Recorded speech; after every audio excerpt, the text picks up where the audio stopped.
प्रभूची स्तुती हो. माझं नाव आहे पास्टर राजेश केदारी. सर्वांना या व्हिडिओमध्ये स्वागत असो आणि सर्वांना नवीन वर्षाच्या हार्दिक शुभेच्छा. God bless you and your family. Wish you happy new year. आणि हे नवीन वर्ष तुम्हाला सर्वात उत्तम वर्ष तुमच्या जीवनासाठी हो. प्रियानो, 2024 खूप महत्त्वपूर्ण वर्ष आहे, कारण ह्या वर्षात खूप काय गोष्टी मोठ्या होणार आहेत. ज्या भविष्यवाणी आपण बघत होतो, वाचत होतो, त्या भविष्यवाणीची पूर्तता या वर्षी होऊ शकते. हे वर्ष खूप महत्त्वपूर्ण वर्ष नाही. हे असंच वर्ष नाहीये जे पहिले गेले. काहीतरी आपल्यासाठी होणार आहे, काहीतरी यहुदी लोकांसाठी होणार आहे, काहीतरी जगातील लोकांसाठी काही गोष्टी होणार आहेत. म्हणून आपलं लक्ष येशू ख्रिस्तावर असलं पाहिजे आणि आपलं लक्ष पवित्र शास्त्रावर असणं खूप आवश्यक आहे. प्रियानो, आपण आज तेच बघणार आहोत. 3-4 गोष्टी आपण बघणार आहोत आणि त्यातून आपल्याला समजेल की हा दिवस खूप जवळ येऊन ठेपलेला आहे. कधी पण आपलं आता स्वर्गगमन होऊ शकतं आणि 2024 हे होऊ शकतं की हे चर्चचं हे शेवटचं वर्ष असेल. हालेलुया. किंवा आपलं या पृथ्वीवरचं शेवटचं वर्ष असेल. म्हणून प्रियानो, खूप आवश्यक आहे आपलं लक्ष येशू ख्रिस्तावर केंद्रित करणं खूप आवश्यक आहे. आपण जाऊया होशे 6:1. तर आपण पहिलं होशेचे भविष्याने बघूया, मग पुढे जाऊया. चला आपण परमेश्वराकडे परत जाऊया. त्याने आपल्याला दुखवले पण तोच आपल्याला बरे करेल. त्याने आपल्याला जखमी केले पण तोच त्यावर मलमपट्टी करेल. 2 दिवसांनी तो आपल्याला जिवंत करेल आणि 3ऱ्या दिवशी उठवल, मग त्याच्याजवळ पाहू शकू. प्रियानो, आता ही जी भविष्यवाणी जी आहे ही यहुदी लोकांसाठी आहे. कारण यहुदी लोक जे आहेत ते धार्मिकरित्या मेलेले आहेत, कारण ते येशू ख्रिस्तावर विश्वास ठेवत नाहीयेत. अजूनपर्यंत इस्रायल एक राष्ट्राच्या रूपामध्ये येशू ख्रिस्तावर विश्वास अजिबात ठेवत नाहीये आणि त्यांना येशू ख्रिस्ताबद्दल चीड आहे. पण क्लेशाच्या काळामध्ये ते जिवंत होतील, म्हणजे ते येशू ख्रिस्तावर विश्वास करू लागतील. ते येशू ख्रिस्ताला मसीहा म्हणून मानतील. प्रियानो, जेव्हा येशू ख्रिस्त आला होता, तो यहुदींचा राजा म्हणून आला होता, पण ह्यांनी स्वीकारलं नाही त्याला. आणि म्हणून येशू ख्रिस्ताचं लक्ष जे आहे ते जे आहेत विधर्मीवर गेलं, आपल्यावर गेलं. आणि म्हणून चर्चची स्थापना झाली, मंडळीची स्थापना झाली. आणि जेव्हा मंडळी आता वरती जाईल तेव्हा येशू ख्रिस्ताचं लक्ष वापस यहुदी लोकांवर येणार आहे. आणि हा जो क्लेशाचा काळ आहे तो यहुदी लोकांसाठी आहे. कारण बायबलमध्ये म्हटले की हे याकूबासाठी कठीण काळ असेल. आता परमेश्वरने याकूबाचं नाव काय केलं होतं? इस्रायल. तर इस्रायलसाठी हा कठीण काळ असेल. तर प्रियानो, इथं काय म्हटले, आता पुढे वाचूया. 2 दिवसांनी तो आपल्याला जिवंत करेल आणि 3ऱ्या दिवशी उठवेल. हे 2 दिवस 3 दिवस काय ते आपण वाचूया. 2 पेत्र 3:8. परंतु प्रिय मित्रांनो, ही एक गोष्ट विसरू नका की प्रभूला एक दिवस 1000 वर्षासारखा आणि 1000 वर्ष 1 दिवसासारखा आहे. म्हणजे 1000 वर्ष म्हणजे 1 दिवस. आता इथं काय म्हटलं होतं? 2 दिवसांनी, म्हणजे येशू ख्रिस्ताच्या वधस्तंभानंतर 2 दिवस म्हणजे 2000 वर्ष नंतर यहुदी क्लेशाच्या काळामध्ये असतील. आता तुम्हाला माहिती आहे की येशू ख्रिस्ताचं जे मरण आहे ते आलं होतं 33 इसवीमध्ये. 3 दिवसानंतर तो उठला, पण 33 इसवीमध्ये त्याला वधस्तंभात चढवलं गेलं होतं. म्हणजे 33 इसवी नंतर 2000 वर्ष आपल्याला कॅल्क्युलेट करायचे. मग 2000 वर्ष कधी होतील? 2033 मध्ये. आणि त्यामध्ये 7 वर्ष आपल्याला मायनस करायचे, कारण आपल्याला बघायचं की आपलं स्वर्गगमन कधी होणार आहे. आणि प्रियानो, आपलं आणि यहुद्यांचं कॅलेंडरमध्ये 1-2 वर्षाचा फरक आहे. म्हणजे होऊ शकतं की 2024 मध्ये आपलं स्वर्गगमन होऊ शकतं. प्रियानो, आपण जवळ येऊन पोचलेलो आहे. हालेलुया. आता पुढे आपण बघूया अस्मिता किंवा शमिता. याचा अर्थ काय? प्रियानो, पवित्र शास्त्रामध्ये संख्याला खूप महत्व आहे. कारण तुम्ही बघा, काय काय जी संख्या असते ती नेहमी बायबलमध्ये येते. जसं काय 40 दिवस, 40 वर्ष. तर 40 जे आहे त्याचा अर्थ काय होतो? 40चा अर्थ होतो परीक्षा काळ. आता यहुदी लोक 40 वर्ष भटकत होते वाळवंटामध्ये, कारण त्यांनी देवाविरुद्ध बंड केला. तर 40 नंबरचा हा अर्थ होतो. 11 नंबर काय दर्शविते? 11 नंबर दर्शविते न्याय निवाडा, जजमेंट. 7 नंबर काय दर्शविते? पूर्णता. 70 नंबर काय दर्शविते? ते पण पूर्णता दर्शविते. आणि तुम्हाला माहिती आहे देवाला 70 नंबर हा खूप आवडीचा नंबर आहे. आता हे अश्मिता काय, शमिता काय ते आपण वाचूया. निर्गम 23. 6 वर्ष आपल्या जमिनीवर पेरणी कर आणि तिचे उत्पन्न साठव, मग 7व्या वर्षी ती पडीत राहू दे. आणि तिथे काय काय आज्ञा दिलेला आहे परमेश्वराने? 6 वर्ष तू आपली जमिनीची पेरणी कर. हे इस्रायल यहुदी लोकांसाठी आहे. आणि 7वं वर्ष येईल तेव्हा ती जमीन जी आहे ते पडीत राहू दे, म्हणजे त्या जमिनीला तू विश्राम दे. तर प्रियानो, हे 7 वर्ष जे होते आणि या 7 वर्षामध्ये यहुदी लोकांनी कशी आज्ञा केली त्यानुसार देव त्यांना पुढचे 7 वर्ष त्यांना आशीर्वाद देत असे. आता आपण बघूया की आतापर्यंत किती अश्मिता झालेले आहेत, किती. आता तुम्हाला माहिती आहे की 1947 मध्ये यहुदी लोक जे आहेत ते वापस इस्रायलला येऊ लागले, कारण संयुक्त राष्ट्राने काय सांगितलं? पार्टिशन केलं. काही जागा अरब लोकांसाठी आणि काही जागा यहुदी लोकांसाठी.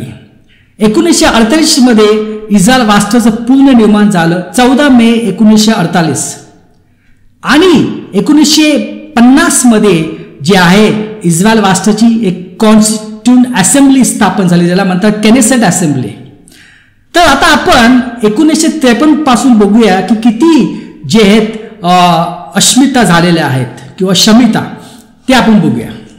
तर 1953 ते 1960 60 ते 76 2, 76 ते 74 3, 74 to 78 1981 4, 1981 to 1988 5, 88 to 95 6, 95 to 2002 7, 2002 to 2008, 2009 to 2009, 2016 to 2023 10, आणि 2023 पासून ते 2030 पर्यंत 11वा अश्मिता असेल. तर प्रियानो, 11 नंबर काय दर्शविते? 11 नंबर दर्शविते न्याय निवाडा, जजमेंट. तर प्रियानो, आता तुम्हाला माहिती आहे क्लेशाचा काळ हे जे आहे हे यहुदींसाठी खूप कठीण काळ आहे आणि तो त्यांच्यासाठी न्यायाचा काळ असेल. तर 2024 मध्ये जे आहे ते क्लेशाचा काळ सुरू होऊ शकतो, पण त्याच्या अगोदर आपलं स्वर्गगमन होऊ शकतं. म्हणजे आपण किती जवळ येऊन या गोष्टीच्या किती जवळ येऊन पोहोचलेलो आहेत. आता तिसरी गोष्टकडे लक्ष देऊया, ब्लड मून. आता हे तर तुम्ही खूप ऐकलं असेल, वाचलं असेल, blood moon. Blood moon blood moon मध्ये काय होतं की चंद्र रक्तासारखा लाल होऊन जातो. आता जेव्हा हे ब्लड मून जे इस्रायलचे जेव्हा सण असतात, वेगवेगळे सण आहेत, जसे योम किप्पूर आहे, पेंटिकॉस्ट आहे, पासोवर आहे, शावोट आहे, असे वेगवेगळ्या सणामध्ये जेव्हा त्या ठराविक वेळेमध्ये जेव्हा हे 4 ब्लड मून येतात तेव्हा काहीतरी गोष्टी ज्या आहेत ते यहुदी लोकांसाठी होतात. तर त्याच्या आपण काही वचनं वाचूया. आपण वाचूया उत्पत्ती 1:14 आणि 19. मग देव बोलला, दिवस व रात्र ही वेगळी करण्यासाठी आकाशात ज्योती होत व त्या विशेष चिन्ह आणि विशेष मेळावे ऋतू, दिवस आणि वर्ष दाखविणारा होत. तर प्रियानो, ह्याच्यावर आपल्याला समजतं की देवाने जे आहे, देवाने का सूर्य, चंद्र आणि तारे निर्माण केले, अर्थात प्रकाशासाठी. पण त्याचं अजून एक कारण आहे, ते कारण म्हणजे विशेष चिन्ह. ते विशेष चिन्ह आपल्याला देवोत म्हणून पण परमेश्वराने ह्या सगळ्या गोष्टी निर्माण केल्या, कारण इथे तसं लिहिलेलं आहे. आता चिन्हाची कोणाला आवश्यकता आहे ते पण आपण बघूया. आपण जाऊया कोरिन्थिकरास 1 अध्याय 22 वचन. कारण यहुदी लोक चमत्काराची चिन्हे विचारतात. तर प्रियानो, हे चिन्ह जे आहेत हे त्यांच्यासाठी आहेत, आपल्यासाठी नव्हे. आपलं तर बायबल आहे, आपल्यासाठी चिन्ह नाही, हे त्यांच्यासाठी आहेत. कारण ते लोक जे आहेत ते चमत्काराची चिन्हे जे आहेत विचारतात. पण आता एक लक्षात ठेवा, ज्युडिझम अँड ख्रिश्चनिटी मध्ये कनेक्शन आहे. आता आपल्याला का त्याच्याकडे पण लक्ष द्यायचं आहे, जी चिन्ह आकाशात आहेत? कारण तुम्हाला माहिती आहे की क्लेशीचा काळाच्या 7 वर्षा अगोदर आपलं रॅप्चर होणार आहे. मग तिथून आपल्याला आयडिया मिळू शकते. हालेलुया. तर प्रियानो, एक गोष्ट लक्षात ठेवा की खगोलशास्त्र आणि ज्योतिषी ह्या दोन्ही भिन्न गोष्टी आहेत. खगोलशास्त्र म्हणजे तारांचा अभ्यास करणे किंवा चंद्र, सूर्य याचा अभ्यास करणे, आणि ज्योतिष शास्त्र म्हणजे की तारे बघून भविष्य सांगणे. तर हे पवित्र शास्त्राच्या अनुसार नाहीये. आपण जे लक्ष देणार आहोत, आपण खगोलशास्त्रावर लक्ष देणार आहोत.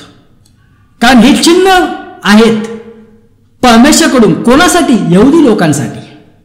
पण त्यातून आपल्याला पुष्कळ आपल्यासाठी पण आयडिया मिळते. हालेलुया. आता जेव्हा हे ब्लड मून झालं होतं 1492 आणि तेव्हा जे आहेत इस्रायल यहुदी लोकांचे फेस्टिवल्स होते, सण होते, तेव्हा काय झालं 1492 जे आहे युरोपमधून यहुदी लोकांना बाहेर काढलं. म्हणजे मोठी गोष्ट होती. ते झाले 1492. आता 1948 मध्ये जे आहे तेव्हा पण त्यावेळेस 4 ब्लड मून होते आणि यहुदी लोकांचा सण पण होता. तेव्हा काय झालं तर 14 मे 1948 मध्ये इस्रायल राष्ट्राची स्थापना झाली, किंवा आपण म्हणू शकतो पूर्ण निर्माण झालं. म्हणजे जेव्हा हे ब्लड मून एका ठराविक वेळेमध्ये येतात, 4 ब्लड मून, आणि जेव्हा सण असतो तेव्हा खूप मोठ्या गोष्टी होतात. 1967 मध्ये 1967 मध्ये काय झालं होतं, 6 डे वॉर म्हणून त्याला म्हटलं जातं. तेव्हा काय झालं, तेव्हा जे मिसर देश म्हणजे इजिप्त यांनी इस्रायलवर आक्रमण केलं. बाकीचे देश सोबत घेऊन आक्रमण केलं, पण इस्रायलनी हे जे युद्ध हे 6 दिवसात जिंकलं आणि खूप जमीन त्यांनी बळकावली. म्हणून त्याला म्हटलं जातं 6 डे वॉर, जे झालं 1967 मध्ये. आणि 2011 आणि 2019 मध्ये पण हे 4 ब्लड मून दिसले गेले, ज्याला आपण म्हणतो टेट्राड. त्याबद्दल तुम्ही ऐकलं असेल. तर काय झालं 6 डिसेंबर 2017 प्रियानो काय झालं, तेव्हा डोनाल्ड ट्रम्प प्राईम मिनिस्टर तेव्हाचे होते अमेरिकाचे, त्यांनी काय सांगितलं, घोषणा केली की इथून पुढे येरुशलेम जे आहे ती इस्रायलची राजधानी असेल. इस्रायलची राजधानी कुठली आहे, तेल अवीव. पण त्यांनी येरुशलेमला बनवण्याची घोषणा केली 6 डिसेंबर 2017, आणि खूप महत्वपूर्ण घटना होती.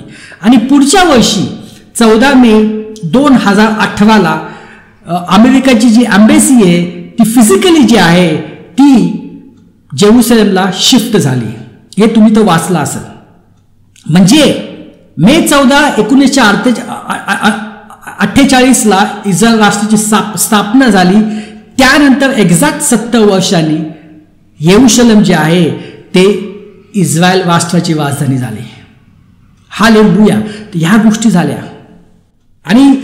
आणि महत्वपूर्ण, आणि त्याच काळात 23 सप्टेंबर 2017 एक चिन्ह दिसला आहे, आकाशामध्ये चिन्ह दिसला आहे.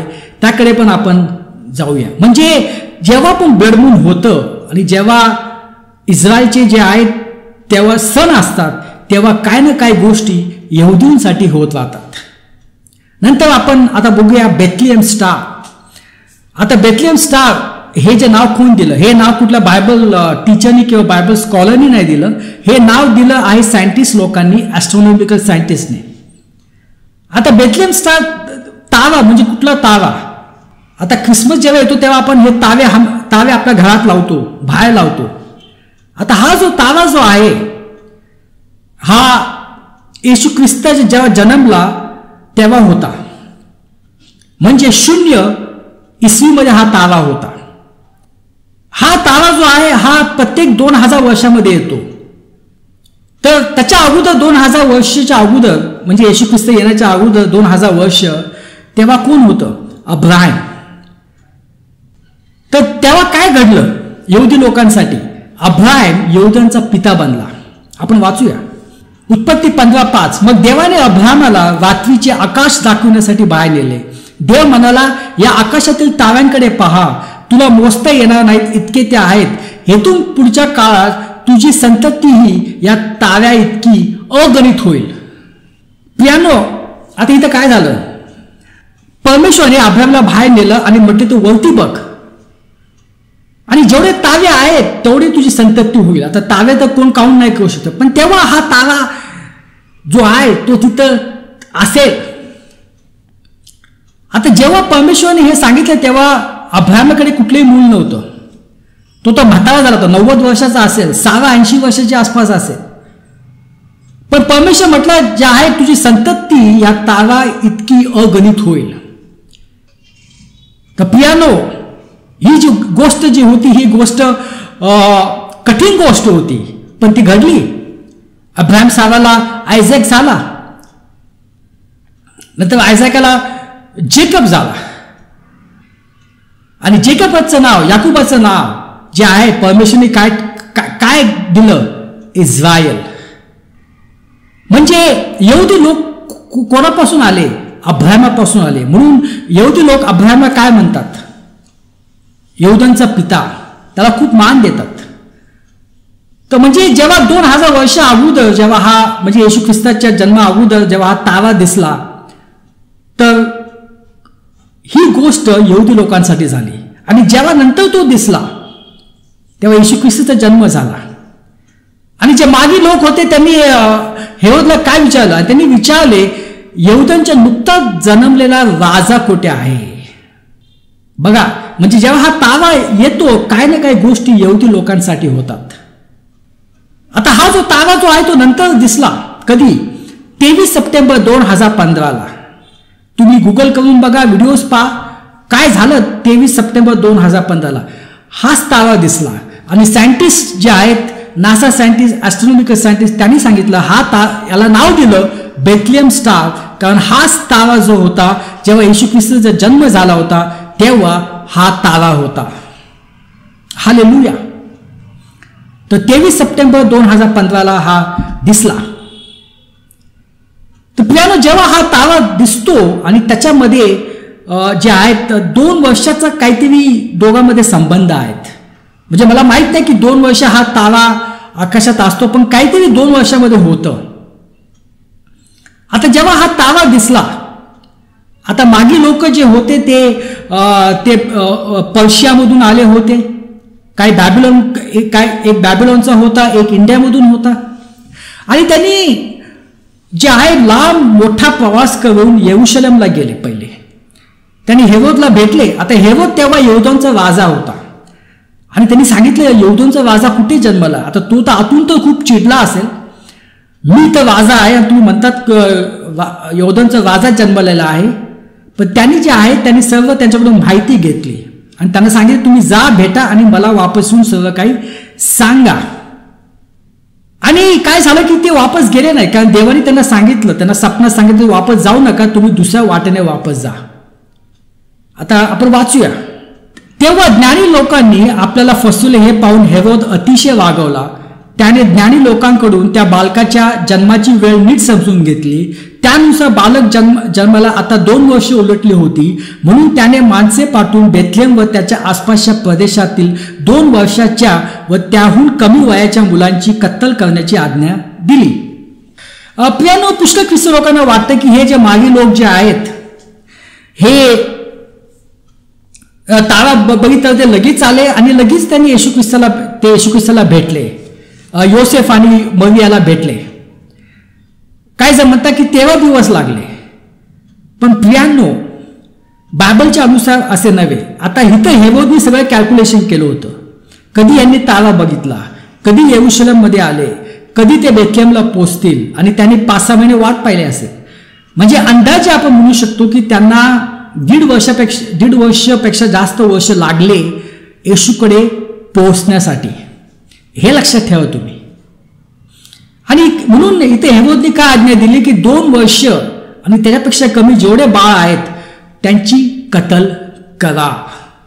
म्हणून मी तुम्हाला सांगतो, हा जेव्हा तारा येतो आणि 2 वर्ष काहीतरी गोष्टी यहुदी लोकांसाठी होतात. आता जसा हा तारा जो होता हा 23 सप्टेंबर 2015 दिसला. तर 23 सप्टेंबर 2015 तर काय झालं नाही, पण 23 सप्टेंबर 2017 एक चिन्ह जे आहे ते आकाशात दिसलं आहे. आता हे चिन्ह कोणासाठी आहे? चिन्ह यहुदी लोकांसाठी आहे. ते चिन्ह दिसलेलं आहे. आता हे चिन्ह तर सगळ्यांनीच पाहिले, सायंटिस्टनी पाहिलं, सगळ्यांनी पाहिलं. आणि तुम्ही गुगल, कारण तेव्हा सप्टेंबर महिन्यात 2017 खूप व्हिडिओ झाले होते ह्याच्याबद्दल. तर ते चिन्ह काय आहे ते आपण बघू आता. पण त्याच्या अगोदर आपण एक वचन वाचूया. यशहा 13:10. आकाशातील तारे व नक्षत्रे आपला प्रकाश देणार नाही, सूर्य उदय पावताच का ठिक्का पडेल, चंद्र आपला प्रकाश देणार नाही. तर प्रियांनो, इथं काय म्हटलंय? तारे आणि नक्षत्रे. आता नक्षत्र म्हणजे काय, ज्याला आपण इंग्लिशमध्ये म्हणतात कॉन्स्टिलेशन. तर नक्षत्र म्हणजे काय की तारांचा समूह. आणि कधी कधी काय होतं, तारांचा जो समूह जो आहे त्या समूहामध्ये एक विशेष आकृती असते. आणि ते जे आकृती आहे, तो जो शेप जो आहे तो आपण पृथ्वीहून आपण ओळखू शकतो. हा शेप हा आहे, हा शेप हा आहे, हा शेप हा एका प्राणीसारखा आहे. तर त्याला म्हणतात नक्षत्र. आणि त्याला, त्या शेपला, त्या आकाराला एक नाव दिलं जातं, म्हणजे पारंपरिक नाव दिलं जातं. तर नक्षत्र म्हणजे तारांचा समूह. हालेलुया. स्तोत्रसंहिता 19. आकाश देवाची महिमा वर्णिते, अंतरिक्ष त्याची हस्तकृती दर्शविते. दिवस दिवसांची संवाद करते, रात्र रात्रीला ज्ञान प्रकट करते. वाचा नाही, शब्द नाही, त्याची वाणी ऐकू येत नाही, तरी त्याचे स्वर सर्व पृथ्वी आक्रमवतो, त्याचे शब्द दिगंतरी पोचतात. म्हणजे प्रियानो, ह्या सर्व ज्या गोष्टी आहेत, सूर्य, चंद्र, तारे, ताऱ्यांचा समूह, नक्षत्र, या गोष्टी आपल्याला काहीतरी सांगतायत, काहीतरी आपल्याला चिन्ह देत आहेत. तसं मी तुम्हाला सांगितलं, ज्योतिषी वेगळं आहे. आपले ते भविष्य सांगत नाहीत, पण हे चिन्ह देत आहेत. चिन्ह कोणाला पाहिजे नसतात, यहुदी लोकांना पाहिजे नसतात. तर हे यहुदी लोकांसाठी काहीतरी चिन्ह असतात. तर काय झालं 23 सप्टेंबर 2017 आपण बघूया. प्रकाशित वाक्य 12 मध्ये बघूया. नंतर स्वर्गात एक मोठे चिन्ह दृष्टीस पडले. ते एक स्त्री दिसली, ती सूर्य तेज पांघरलेली होती आणि तिच्या पायाखाली चंद्र व तिच्या मस्तकावर 12 ताऱ्यांचा मुकुट होता. ती गरोदर होती आणि वेण्या देऊन प्रसूतीच्या कष्टाने ओढत होती. आता इथं काय म्हटलं आहे की स्वर्गात एक मोठं चिन्ह दिसलं, एक स्त्री दिसली आणि ती स्त्री गर्भवती होती. म्हणजे याचा अर्थ काय होतो की आकाशामध्ये एक नक्षत्र दिसलं, म्हणजे तारांचा समूह. आणि हे नक्षत्र एक गरोदर स्त्रीला दर्शविते. तर कुठलं नक्षत्र? ते आहे व्हर्गो. ग्रीकमध्ये त्याला म्हणतात वर्जिन. आणि इथं म्हटलंय की तिच्या मस्तकावर 12 ताऱ्यांचा मुकुट होता. प्रियानो, तिच्या मस्तकावर काय होतं? तिच्या मस्तकावर जे होतं ते लिओ नक्षत्र होतं. आणि लिओ नक्षत्र 9 ताऱ्याचं असतं. आणि मग काय झालं, त्यामध्ये 3 तारे किंवा 3 ग्रह सामील झाले. कुठले ते ग्रह होते? ते होते व्हेनस, मार्स आणि मर्क्युरी. म्हणजे शुक्र, मंगळ, बुध हे तिन्ही त्यामध्ये सामील झाले. म्हणजे असं दिसत होतं की तिथं 9 तारे आहेत. म्हणजे हे नक्षत्र वर्गो स्त्री, तिच्या डोक्यावर लिओ नक्षत्र 9 तारे, आणि हे तिन्ही जे आहेत ग्रह नेमके 23 सप्टेंबर 2017 ते तिथं आले. हे सर्व काय दिसलं ते त्या दिवशी. आणि हे जे आहेत हे डॉक्युमेंटेड प्रूफ आहेत. म्हणजे सगळ्यांनीच पाहिलंय, सगळ्या जगाने पाहिलं. आणि अजून काय म्हटलं आहे की सूर्य जो आहे ती सूर्य तेज पांघरलेली होती आणि तिच्या पायाखाली चंद्र. आणि असं झालं 23 सप्टेंबर 2017 एका वेळेस असं झालं की सूर्य पण तिच्या वरती आला आणि चंद्र पायाच्या खाली आला. हालेलुया. आणि वचन 2 मध्ये काय म्हटले, ती स्त्री गरोदर होती, ती बाळाला जन्म देणार असल्याने वेदनांनी ओरडली. म्हणजे स्त्री गरोदर होती. आता काय झालं, आता बघा स्त्री आहे, तिच्यावरती मुकुट आहे 12 तारांचा, सूर्य मस्तकाच्या तिकडे आलेला आहे, चंद्र पायाखाली आहे आणि एक ग्रह आला आता ज्युपिटर, बृहस्पती ग्रह. तो पण ह्या वेळेस तो या वर्गो नक्षत्राच्या आतमध्ये गेला, जिथं स्त्रीचं गर्भाशय असतं तिकडे तो गेला आणि तिथं तो 9 महिने जो आहे 9 महिने तो फिरत राहिला.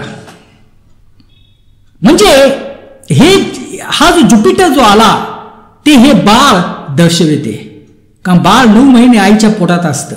पियानो काय लोक म्हणतील हे तर कोइन्सिडन्स आहे. पियानो या सर्व गोष्टी ज्या आहेत 17 सप्टेंबर 2017 दिसल्या आणि अशक्य गोष्ट आहे. हे सर्व जे ग्रह असे आले ही अशक्य गोष्ट पण ती झाली. आणि असे जे ग्रह जे आपल्याला चिन्ह दिसलं, हे चिन्ह फक्त 6000 वर्षातून एकदा दिसतं. म्हणजे जेव्हा पृथ्वी उत्पन्न झाली, जेव्हा देवाने सगळ्या गोष्टी बनवल्या, तेव्हा पण हे दिसलं गेलं, कारण हे फक्त 6000 वर्षातून एकदा दिसतं. आणि त्यानंतर 6000 वर्षांनी हे आत्ता दिसलं आहे.